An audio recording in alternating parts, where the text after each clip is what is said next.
ചെറിയ വണ്ടിയാണെന്ന് ആൾക്കാർ പറയുന്നുണ്ടെങ്കിൽ അത് അസൂയാലുക്കൾ മാത്രമാണെന്നാണ് എനിക്ക് പറയാനുള്ളത്. കാരണം ഞാൻ പറഞ്ഞല്ലോ, ഇതിൻ്റെ മുകളിൽ ഒരു ഇൻഫീരിയോറിറ്റി കോംപ്ലക്സ് നിങ്ങൾക്ക് തോന്നേണ്ട ഒരു ആവശ്യമില്ല. And good part is good ഉണ്ട്. അതായത് കാലിൻ്റെ അടിയിൽ ഇക്കിളി ഇടുന്ന രീതിയിലാണ് വൈബ്രേഷൻ വന്നുകൊണ്ടിരിക്കുന്നത്. ഇന്ന് ഞാൻ ബൂട്ട് ഇട്ടിട്ടാണ്. ബൂട്ട് ഒരു പരിധി വരെ വൈബ്രേഷൻസൊക്കെ പിടിച്ച് നിർത്തുന്നതാണ് പറയാറ്. പക്ഷേ ഇന്ന് അങ്ങനെയൊന്നും പറയാൻ പറ്റില്ല. കാരണം എന്താണെന്ന് വെച്ച് കഴിഞ്ഞാൽ മൊത്തം വൈബ്രേഷൻ നന്നായിട്ട് അറിയുന്നുണ്ട്. WhatsApp YouTube. അപ്പം ഇന്ന് നമ്മുടെ കയ്യിലുള്ളതാണ് KTMൻ്റെ അഡ്വഞ്ചർ 390, ദ 349cc ബൈക്ക്. അപ്പം നമുക്കിതൊരു ഫ്രഷ് പേജായിട്ട് തുടങ്ങാം. ഇത് എനിക്കൊരു ചെറിയൊരു ടെസ്റ്റ് ഡ്രൈവിനെ തന്നെ. അപ്പം ഞാൻ പറഞ്ഞു എനിക്കിത് വെച്ച് ഓടിക്കണം എന്നുള്ളത്. ഇത് ഒരു 3 ദിവസം വെച്ച് ഇപ്പോൾ ഓടിക്കുന്നതാണ്. സിറ്റിയിലും ഹൈവേയിലും എല്ലായിടത്തും ഉപയോഗിച്ചിട്ടുള്ള എൻ്റെ ഒരു ഫ്രഷ് റിവ്യൂ ആയിട്ട് കൺസിഡർ ചെയ്താൽ മതി. കാരണം ഇതൊരു 349cc ബൈക്കാണ്. It's brand new engine. പക്ഷേ KTM ചെയ്തൊരു നല്ല കാര്യം എന്താണെന്ന് വെച്ച് കഴിഞ്ഞാൽ, ഒന്ന് KTM ഇതിന് മുകളിൽ വേറെ ഒന്നും കോംപ്രമൈസ് ചെയ്തായിട്ട് കാണുന്നില്ല. It's just that they have changed the engine, they have changed the tuning of the engine, that's all. വേറെ എവിടെയും കൈവയ്ക്കാൻ പോയിട്ടില്ല. And 399cc is always there. എന്ന് വെച്ച് കഴിഞ്ഞാൽ 390cc എല്ലാ ബൈക്കുകളും അവിടെ തന്നെയുണ്ട്. അപ്പം അതും വേണമെന്നുണ്ടെങ്കിൽ വാങ്ങാം. പിന്നെ ആദ്യമേ എനിക്കൊരു കാര്യം പറയാനുള്ളത് എന്താണെന്ന് വെച്ച് കഴിഞ്ഞാൽ, ഇത് ഒരു 349cc ആണ്, 50cc കുറവാണ് മറ്റേ ബൈക്കിൽ നിന്നും എന്ന് വിചാരിച്ച് ഒരു അപഹർഷതാബോധം ഒന്നും നിങ്ങൾ കീപ്പ് ചെയ്യേണ്ട കാര്യമില്ല. Because this is nothing less than A true adventure motor cycle. ഇത് ഓടിക്കുന്നതോറും എനിക്ക് ഇതിനോടുള്ള ഇഷ്ടം കൂടി വരികയാണ്.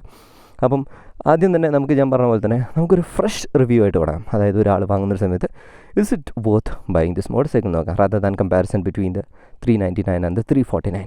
കാരണം 349 399 തമ്മിൽ വലിയൊരു വ്യത്യാസം ഞാൻ കാണുന്നില്ല. So this is going to be the detail review of it. അപ്പം ഫസ്റ്റ് തന്നെ ഫ്രണ്ടിൽ നോക്കിയാൽ ഒരു ഡെക്കാർ ഹെഡ്ലൈറ്റും അതിൻ്റെ ഒരു വിൻവൈസറൊക്കെയാണ് കാണുന്നത്. ജനറേഷൻ 1 390 അഡ്വഞ്ചറിൽ മാറിയ ഒരു സമയത്തും എനിക്കൊരു ബുദ്ധിമുട്ടുണ്ടായിരുന്നു ഇതിലേക്ക് നോക്കാൻ. ബട്ട് സ്ലോലി ഇപ്പം എനിക്കത് ഇഷ്ടപ്പെട്ട് തുടങ്ങിയിരിക്കുന്നു. പിന്നെ നമുക്കൊരു ബീക്ക് കാണാം. എഗെയിൻ ഒരു ഡെക്കാർ സ്റ്റൈൽ വരുന്ന രീതിയിലാണ്. WP front suspension, longest travel സസ്പെൻഷനാണ് ഈ ഒരു ജോൺട്രയിൽ വരുന്നൊരു സമയത്ത്. 230 mm ആണ് വരുന്നത്. പിന്നെ 19-inch വീലാണ് ഫ്രണ്ടിൽ വന്നിട്ടുള്ളത്. അതിന് അലോയ്സ് ആണ് കൊടുത്തിട്ടുള്ളത്, സ്പോക്ക് വീൽസ് അല്ല. എന്ന് വെച്ച് കഴിഞ്ഞാൽ KTM want you to be on the road most of the time. ഒരു 70-30 എന്നുള്ള രീതിയിൽ നോക്കിയാൽ മതി. എന്ന് വെച്ചാൽ ഒട്ടും ഓഫ് റോഡ് പോലൊന്നല്ല, പക്ഷേ നമുക്ക് അതിൻ്റേതായിട്ടുള്ള അഡ്വാൻറ്റേജ് ഉണ്ട്. ഇതുപോലൊരു ബൈക്ക് എടുത്ത് നമുക്ക് ഡെയിലി യൂസ് ചെയ്യുന്ന ഒരു സമയത്ത്. ഇതാണ് നമ്മുടെ 349cc പുതിയ എഞ്ചിൻ. ബേസിക്കലി എഞ്ചിൻ വൈസ് എന്താ ചെയ്തതെന്ന് വെച്ച് കഴിഞ്ഞാൽ, they just reduce the stroke, അതായത് സ്ട്രോക്ക് ലെങ്ത്ത് കുറച്ചു. ബോറിന് മാറ്റമൊന്നും വരുത്തിയില്ല. ടെക്നിക്കലി അത് ചോദിച്ചു കഴിഞ്ഞാൽ നമുക്കൊരു ഷോർട്ടർ സ്ട്രോക്ക് എഞ്ചിൻ കിട്ടുന്നതാണ്. പക്ഷേ അത് അവരൊന്നും കൂടെ മാനേജ് ചെയ്ത് ഹൈ റവിങ് ആക്കാതെ എല്ലാം നോക്കിയിട്ടുണ്ട്. പാനൽസ് എല്ലാം തന്നെ പഴയ പോലെ തന്നെ പ്ലാസ്റ്റിക് ആയിട്ട് തന്നെയാണ് വരുന്നത്.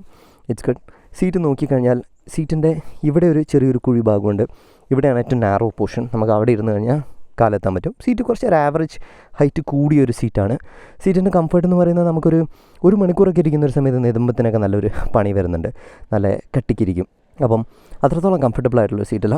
ആൻഡ് എസ്പെഷ്യലി പില്യൺ സീറ്റ് എന്ന് പറയുന്നത് വളരെ ചെറുതാണ്. അപ്പോൾ അത്രത്തോളം പില്യൺ കംഫർട്ടബിൾ ആയിട്ടുള്ളൊരു ബൈക്കല്ല.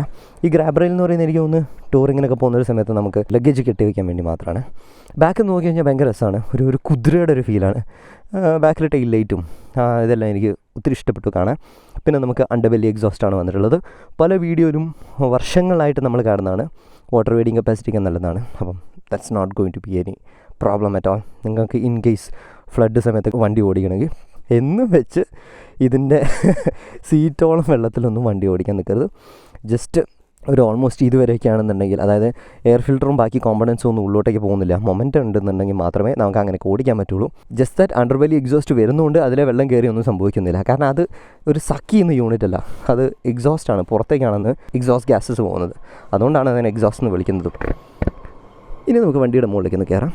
വണ്ടിയിൽ കയറുന്നൊരു സമയത്ത് എൻ്റെ ഒരു ഹൈറ്റ് വെച്ചിട്ട് എനിക്ക് 2 സ്ഥലത്തും എനിക്ക് ടിപ് ടോ ആണ്, തീരെ എത്തുന്നില്ല. പക്ഷേ കുറച്ചും കൂടെ ഒന്ന് മുന്നോട്ടിരുന്നാൽ കുറച്ചുകൂടെ ഒന്ന് കാലെത്തുന്നുണ്ട്. ബട്ട് ദ ബ്യൂട്ടി ഈസ്, ഈ ഒരു ബൈക്ക് ഒട്ടും ഹെവി ആയിട്ട് തോന്നുന്നില്ല. എന്ന് വെച്ച് കഴിഞ്ഞാൽ ഭയങ്കര കംഫർട്ടബിളായിട്ട് തോന്നും. കാരണം അതിൻ്റെ ഒരു വെയിറ്റ് മാനേജ്മെൻ്റ് ആണ്. വെയിറ്റ് നല്ല കുറവാണ്. ഉള്ള വെയിറ്റും ലോവർ സെൻറ്റർ ഓഫ് ഗ്രാവിറ്റി ആക്കി വെച്ചിട്ട് കംഫർട്ടബിൾ ആക്കി വെച്ചിട്ടുണ്ട്. അഡ്ജസ്റ്റബിൾ സസ്പെൻഷൻ ഒന്നും ഇവിടെ വരുന്നില്ല. ഇവിടെ നോക്കിയാൽ കാണാം. പിന്നെ ചെറിയൊരു ടാങ്കാണ് ഇവിടെ വരുന്നത്. ടാങ്ക് കപ്പാസിറ്റിയും കുറച്ച് കുറവാണ്. E20 എന്ന് എഴുതിയിട്ടുണ്ട്, നല്ല കാര്യം. ഈ 80 ഒന്നും ആവാതെ ഇരുന്നാൽ മതിയായിരുന്നു ഈ അടുത്ത കാലത്തൊന്നും. ഡയലിലേക്ക് നോക്കുന്നതിന് മുന്നേ നമുക്ക് ഈ സ്വിച്ചസിലേക്ക് നോക്കാം. ഇവിടെ നമുക്ക് എൻജിൻ കിൽ സ്വിച്ചും സ്റ്റാർട്ട് ബട്ടണുമാണ് വന്നിട്ടുള്ളത്.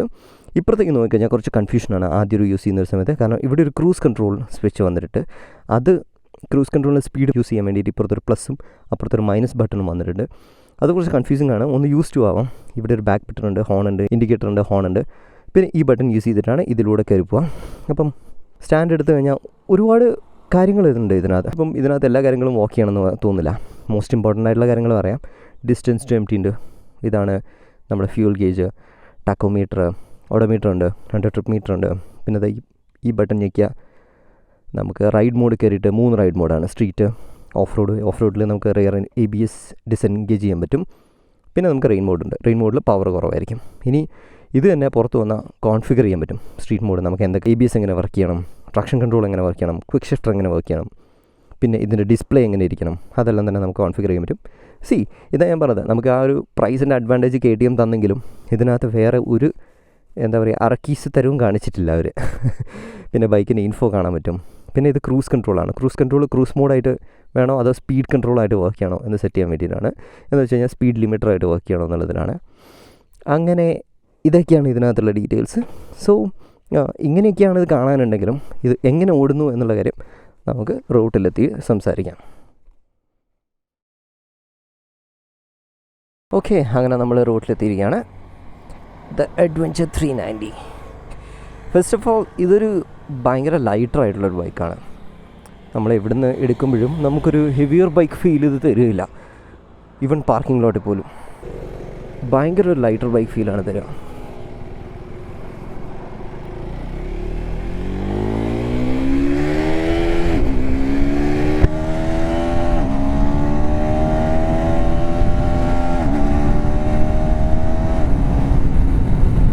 ഹൺഡ്രഡൊക്കെ പുട്ടുപോലെയാണ് കയറുന്നത്, ഒരു രക്ഷയില്ല.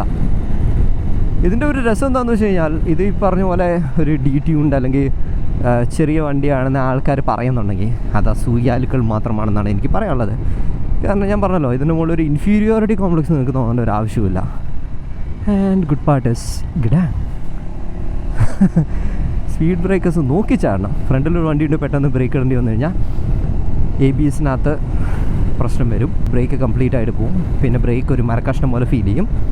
അത് ബേസിക്കലി ABS ലൈനിനകത്ത് എയർ കയറുന്നതാണ്. അതോടുകൂടി ടമാർ പടാർ മുന്നിൽ കാണുന്ന സംഭവത്തിലോട്ട് അങ്ങ് ഇടിച്ച് കയറും.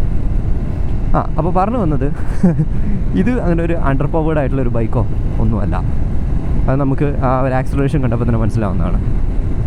പിന്നെ സ്പീഡിൻ്റെ കാര്യമൊക്കെ ചോദിച്ചു കഴിഞ്ഞാൽ ഞാനീ പറഞ്ഞ പോലെ റെഡി ടു റേസ് വണ്ടിയാണ്, KTM ആണ്. അതിൻ്റേതായിട്ടുള്ള ഒരു അഗ്രഷൻ ഈ വണ്ടിയിൽ നിന്ന് കിട്ടുന്നുണ്ട്. ഒരു 155 ആണ് ഞാനിപ്പോൾ മാക്സ് ചെയ്തത്. 155 മേലെ ചെയ്തെന്ന് തോന്നുന്നു. ബട്ട് ദ ഫാക്ടസ് ഈ അഡ്വഞ്ചർ ബൈക്കിനൊക്കെ ഒരു പ്രശ്നമുണ്ട് എന്ന് വെച്ച് കഴിഞ്ഞാൽ ഇതൊക്കെ ഇങ്ങനെ ടോളറായിട്ടിരിക്കുന്ന ബൈക്കാണ്. ഇത് ശരിക്കും വിൻഡ് ടണൽ ടെസ്റ്റഡോ അങ്ങനെയൊന്നുമല്ല. അപ്പം RR310 ഒക്കെ വിൻഡ് ടണൽ ടെസ്റ്റഡ് ബൈക്കാണ്. അപ്പം അതിൻ്റെ ഒരു പ്രശ്നം എന്താണെന്ന് വെച്ച് കഴിഞ്ഞാൽ ഈ എയർ ഇതിനിങ്ങനെ വന്നിടിക്കും. എയറോഡൈനാമിക്സ് ഇപ്പോൾ സംസാരിച്ചുകൊണ്ടിരിക്കുന്നത്. എയർ ഇങ്ങനെ വന്നിടിച്ചിട്ട് ബൈക്കിന് ലിഫ്റ്റ് ചെയ്യും. പക്ഷേ സ്പോർട്സ് ബൈക്സിനൊക്കെ എയർ ഇങ്ങനെ വന്നിടിച്ചിട്ട് അതിനെ താഴത്തേക്ക് പിടിച്ചിരുത്താനാണ് നോക്കുക. അപ്പോൾ കൂടുതൽ ട്രാക്ഷൻ കിട്ടും. ഈ ബൈക്കിനെ ലിഫ്റ്റ് ചെയ്താലുള്ള പ്രശ്നം എന്താ വെച്ച് കഴിഞ്ഞാൽ ബൈക്കിൻ്റെ സസ്പെൻഷൻ ലൂസാവും, ബ്രേക്സിൻ്റെ എഫിഷ്യൻസി കുറയും, ടയറിൻ്റെ കോൺടാക്ട് പാച്ച് കുറയും.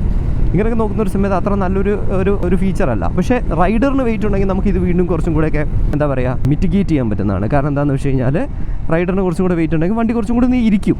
അപ്പോൾ that's advantage of heavy riders. പക്ഷേ ഇതിൻ്റെ മുകളിൽ വണ്ടി നല്ല ലൈറ്റർ ആയതുകൊണ്ട് തന്നെ compared to Royal Enfield Himalayan വണ്ടി നല്ല ലൈറ്റർ ആയതുകൊണ്ട് തന്നെ നമുക്ക് പെട്ടെന്ന് ഒരു 120-130 എത്തുമ്പോൾ തന്നെ വണ്ടിക്ക് ഒരു ലിഫ്റ്റ് വരുന്നുണ്ട്. അത് വണ്ടിക്ക് മോശമാണെന്നല്ല പറയുന്നത്. ഇപ്പോൾ എൻ്റെ ഒരു വെയിറ്റ് എന്ന് പറയുന്നത് ഒരു 68 kg ആ ഒരു ലെവലിലാണ് ഇരിക്കുന്നത്. അപ്പം ഈ 68 kg ഉള്ള ഞാനിരിക്കുമ്പം ഈ സമയത്താണ് ഈ വണ്ടിക്ക് ഒരു ലിഫ്റ്റ് ഫീൽ ചെയ്യുന്നത്. ഇതിന് മുകളിൽ സേഫ് അല്ലെന്നല്ല, പക്ഷേ അതിന് മുകളിൽ നിങ്ങൾക്ക് അറിയാൻ പറ്റും, ആ ഒരു ലിഫ്റ്റ് അറിയാൻ പറ്റും. പക്ഷേ KTM ജനറേഷൻ 1 390 അഡ്വഞ്ചർ വെച്ച് നോക്കുന്ന സമയത്ത് ഇതൊക്കെ ഭയങ്കരമായിട്ട് ഫിക്സ് ചെയ്തിട്ടുണ്ട്. ഇനി എഞ്ചിനെ കുറിച്ച് സംസാരിക്കുകയാണെങ്കിൽ എഞ്ചിൻ ഈ പറഞ്ഞ പോലെ വളരെ എന്തൂസിയാസ്റ്റിക് ആയിട്ട് വലിച്ചെടുത്ത് പോകാൻ പറ്റുന്ന ആ ഒരു ലെവലിലുള്ളൊരു ബൈക്കായിട്ട് തോന്നും. But on the flip side കുറച്ച് ഹീറ്റിംഗ് ഇഷ്യൂസ് ഉണ്ട്, കുറേ വൈബ്രേഷൻ ഇഷ്യൂസ് ഉണ്ട്. അതായത് കാലിൻ്റെ അടിയിൽ ഇക്കിളി ഇടുന്ന രീതിയിലാണ് വൈബ്രേഷൻ വന്നുകൊണ്ടിരിക്കുന്നത്. ഇന്ന് ഞാൻ ബൂട്ടിട്ടിട്ടാണ്. ബൂട്ട് ഒരു പരിധി വരെ വൈബ്രേഷൻസൊക്കെ പിടിച്ച് നിർത്തുന്നതാണ് പറയാറ്. പക്ഷേ ഇന്ന് അങ്ങനെയൊന്നും പറയാൻ പറ്റില്ല. കാരണം എന്താണെന്ന് വെച്ച് കഴിഞ്ഞാൽ മൊത്തം വൈബ്രേഷൻ നന്നായിട്ട് അറിയുന്നുണ്ട്. പിന്നെ അത് മാത്രമല്ല നിതംബത്തിൽ നല്ലോണം വൈബ്രേഷൻ അടിക്കുന്നുണ്ട്. അപ്പം ഒരു മണിക്കൂറൊക്കെ വണ്ടി ഓടിച്ചു കഴിഞ്ഞാൽ ഇതായിരിക്കും നിതംബത്തിൻ്റെ അവസ്ഥ എന്ന് എനിക്ക് തോന്നുന്നു. പിന്നെ കയ്യിൽ പറയുന്നുണ്ട് ഈ മിറർ ഒന്ന് ചെറുതായിട്ട് തിരിഞ്ഞു പോകുന്നുണ്ട്. സോ ദാറ്റ് മീൻസ് വൈബ്രേഷൻ നന്നായിട്ടുണ്ടെന്ന് തന്നെയാണ് എനിക്ക് ഫീൽ ചെയ്യുന്നത്. ബാക്കി കാര്യങ്ങളിലേക്കൊക്കെ നോക്കിയാൽ അത് സസ്പെൻഷൻ നോക്കുകയാണെന്നുണ്ടെങ്കിൽ സസ്പെൻഷൻ കുറച്ച് സ്റ്റിഫ് ഫീലാണ്. അതായത് നമ്മൾ സിറ്റിയിൽ ഓടിക്കുന്ന ഒരു സമയത്ത് നമുക്കൊരു സ്റ്റിഫായിട്ടുള്ളൊരു ഫീൽ ഉണ്ട്. പക്ഷേ ഹൈവേയിൽ വരുന്ന സമയത്ത് ഇത് ഫ്ലോട്ട് ചെയ്താൽ പോവാം. അതായത് സ്പീഡ് ബ്രേക്കേഴ്സ് വരുന്ന സമയത്ത് ഈവൻ സിറ്റി ഓർ ഹൈവേ, പിന്നെ മോശം റോഡ് വരുന്ന സമയത്ത് നമ്മളൊന്ന് കറക്റ്റായിട്ട് ബോഡി പോസ്റ്റർ ഒന്ന് കറക്റ്റായിട്ട് വണ്ടിയുടെ മുകളിൽ ഫുട് പെഗിൽ നിന്ന് കഴിഞ്ഞാൽ ജസ്റ്റ് ഗ്ലൈഡ് ത്രൂ ഇറ്റ്. അങ്ങനെയാണ് പോകുന്നത്. ബ്രേക്സ് അടിപൊളിയാണ്, അതിലൊരു സംശയമില്ല. കാരണം ഫ്രണ്ട് ബ്രേക്ക് ആയാലും റിയർ ബ്രേക്ക് ആയാലും KTM തന്നെയാണ്. കാരണം ഈ ഒരു ബൈക്കിൻ്റെ കപ്പാസിറ്റിക്ക് അനുസരിച്ചുള്ള, അതായത് ഇതിൻ്റെ വെയിറ്റ് ആയാലും ഇതിൻ്റെ പവറായാലും അത് വെച്ച് നോക്കുന്നൊരു സമയത്ത് കംപ്ലീറ്റ്ലി ഇതിൻ്റെ ബ്രേക്കിംഗ് ഫീഡ്ബാക്ക് എന്ന് പറയുന്നത് വളരെ നല്ലതാണ്. എഗെയിൻ കുറച്ച് അഡ്വാൻസ്ഡ് ആയിട്ടുള്ള ബ്രേക്കിംഗ് ആണ്, കുറച്ച് ഷാർപ്പായിട്ടുള്ള ബ്രേക്കിംഗ് ആണ്. ഇനി ക്ലച്ച് ഫീലിനെ കുറിച്ച് ചോദിച്ചു കഴിഞ്ഞാൽ മോഡറേറ്റ്ലി ലൈറ്ററാണ് ഇപ്പോഴത്തെ ക്ലച്ച് ഫീൽ എന്ന് പറയുന്നത്. പിന്നെ ക്വിക്ക് ഷിഫ്റ്റർ ഉണ്ട്. ക്വിക്ക് ഷിഫ്റ്റർ എനിക്ക് ഇത്തവണ വളരെ ഇഷ്ടപ്പെട്ടു. കാരണം ക്വിക്ക് ഷിഫ്റ്റർ ആക്യുറേറ്റ് ആണ്. ആ ഒരു ടക്കൊരു ഫീൽ ഉണ്ട്. അതായത് നമ്മളൊരു അഡ്വഞ്ചർ ബൈക്കുകളിലൊക്കെ അങ്ങനെയാണ്, സ്പോർട്ട് ബൈക്കിൽ ഇങ്ങനെ അങ്ങനെയാണ്. പക്ഷേ അഡ്വഞ്ചർ ബൈക്കിന് അത് ഒരു ടക്ക് ഫീൽ വരും. ആ ഒരു ടക്ക് ഫീൽ ഉണ്ടെങ്കിൽ പോലും നമുക്ക് കുഴപ്പമില്ല, കറക്റ്റായിട്ട് വീഴുന്നുണ്ട്, കറക്റ്റ് ഈസിയാണ്. അതായത് സ്റ്റക്കായി നിൽക്കുന്ന പ്രശ്നങ്ങളൊന്നുമില്ല. ഇപ്പം ഈ ഒരു RPM പോകുന്നൊരു സമയത്ത് ഒരു 4K RPMലേക്കൊക്കെ വരുന്ന സമയത്ത് നല്ലൊരു നോക്കിംഗ് ഫീൽ ചെയ്യും. അതും നെതുമ്പത്തിൻ്റെ മുകളിൽ അടിക്കുന്നുണ്ട്, ഫുഡ് പെക്കിൽ അടിക്കുന്നുണ്ട്, ചെറുതായിട്ട് ഹാൻഡിൽ ബാറിലൊക്കെ അടിക്കുന്നുണ്ട്. ഇനി ഇതിൻ്റെ ഓണർഷിപ്പിലേക്ക് വന്നു കഴിഞ്ഞാൽ ഇതിൻ്റെ എക്സ്ഷോറൂം പ്രൈസ് എന്ന് പറയുന്നത് 2.8 lakh ആണ്. കേരളത്തിൽ എനിക്ക് തോന്നുന്നൊരു 3.3 to 3.4 lakh ആയിരിക്കും ഇതിൻ്റെ ഓൺ റോഡ് പ്രൈസ് വരുന്നത്. ഈ ഒരു പ്രൈസിന് ഞാൻ പറയുന്നത് ആബ്സല്യൂട്ട്ലി വാല്യൂ ഫോർ മണിയാണ്. അത് പറയാൻ കാരണം എന്താണെന്ന് വെച്ച് കഴിഞ്ഞാൽ ഇത്രയും എക്യുപ്മെൻറ്റ്സ് വരുന്നുണ്ട്. അതായത് KTM ഒന്നും കോംപ്രമൈസ് ചെയ്തിട്ടില്ല അതിൻ്റെ ബൈക്കിന് മുകളിൽ. 80 to 90% പവറും ടോർക്കും തന്നിട്ടുണ്ട്. പിന്നെ വേറെ എക്യുപ്മെൻറ്റ്സ് വൈസ് അവരൊന്നും മാറ്റിയിട്ടില്ല. പിന്നെ ക്രൂസ് കൺട്രോൾ ഉണ്ട്. ക്രൂസ് കൺട്രോൾ നേരിട്ട് കാണില്ല. ഈ ബട്ടൺ ഞെക്കി അപ്പുറത്തെ ബട്ടൺ കൂടെ ഞെക്കി കഴിഞ്ഞാൽ ക്രൂസ് കൺട്രോൾ സെറ്റായി. വണ്ടി ക്രൂസിലാണ് ഇപ്പോൾ പോയിക്കൊണ്ടിരിക്കുന്നത്. അപ്പം കൈവിട്ട് ഓടിക്കരുത്, ക്രൂസ് കൺട്രോൾ ആണെന്ന് കരുതിയിട്ട് ഞാൻ കാണിക്കാൻ വേണ്ടി കാണിച്ചു തന്നുള്ളൂ. സോ ഇത്രയും എക്യുപ്മെൻറ്റ്സ് ഒക്കെ വരുന്ന ഒരു വണ്ടി നമുക്ക് ഈ ഒരു പ്രൈസ് പോയിന്റ് കിട്ടുക എന്ന് പറയുന്നത് വളരെ നല്ലൊരു വാല്യൂ തന്നെയാണ്. പിന്നെ സർവീസ് സൈക്കിൾ എന്ന് പറയുന്നത് 7,500 kilometers ആണ്. അതിന് ഫസ്റ്റ് സർവീസ് 1000 kilometers പിന്നെ 7,500 kilometers ആണ്. ഓരോ സർവീസ് ബില്ല് എന്ന് പറയുന്നത് ഒരു 2,000 to 3,000 rupees വരാറ്. പിന്നെ KTM ആയതുകൊണ്ട് തന്നെ കുറച്ച് വെയർ ആൻഡ് ടയർ കൂടുതലാണ്. കാരണം നമ്മൾ കുറച്ച് പുഷ് ചെയ്ത് ഓടിക്കുന്ന വണ്ടിയാണ്. അപ്പോൾ അതും കൂടെ നിങ്ങളൊന്ന് മനസ്സിൽ കരുതണം. ഇനി ഇത് ആർക്ക് പറ്റും എന്ന് എന്നോട് ചോദിച്ചു കഴിഞ്ഞാൽ ഞാൻ ആബ്സല്യൂട്ട്ലി പറയുന്നത് ഇതൊരു ബിഗിനർ പറ്റില്ല എന്നാണ്. അത് നിങ്ങൾ ഡീമോട്ടിവേറ്റ് ചെയ്യാൻ വേണ്ടി പറയില്ല. അതായത് സ്കൂട്ടർ മാത്രം ഓടിച്ചിട്ടുള്ള ഒരാൾക്ക് ഇത് ഓടിക്കുമ്പോൾ കിട്ടുന്നൊരു ഫീൽ എന്താണെന്ന് വെച്ച് കഴിഞ്ഞാൽ ഫസ്റ്റ് ഓഫ് ഓൾ ഇത് എടുത്ത് പെരുമാറാൻ എളുപ്പവും. കാരണം എന്താണെന്ന് വെച്ച് കഴിഞ്ഞാൽ ഇത് ലൈറ്റർ ബൈക്കാണ്. പക്ഷേ ഇതിൻ്റെ സസ്പെൻഷൻ കുറച്ച് ഹാർഡാണ്. ത്രോട്ട്ലിംഗ് ഉണ്ടോ, ചാടി പോകുന്നൊരു കുതിരയാണ്. ഈ ബൈക്കിലിരിക്കുമ്പോൾ ഒരു കുതിരേൻ്റെ ഒരു ഫീൽ വരുന്നുണ്ട്. അതെന്ന് വെച്ചാൽ ബൈക്ക് ഇങ്ങനെ ഇരിക്കുന്നു എന്നൊരു ഫീൽ ഉണ്ട്. ഇപ്പോൾ ക്രൂസ് കൺട്രോൾ ചെയ്യാൻ എടുത്തില്ല, അതാണ്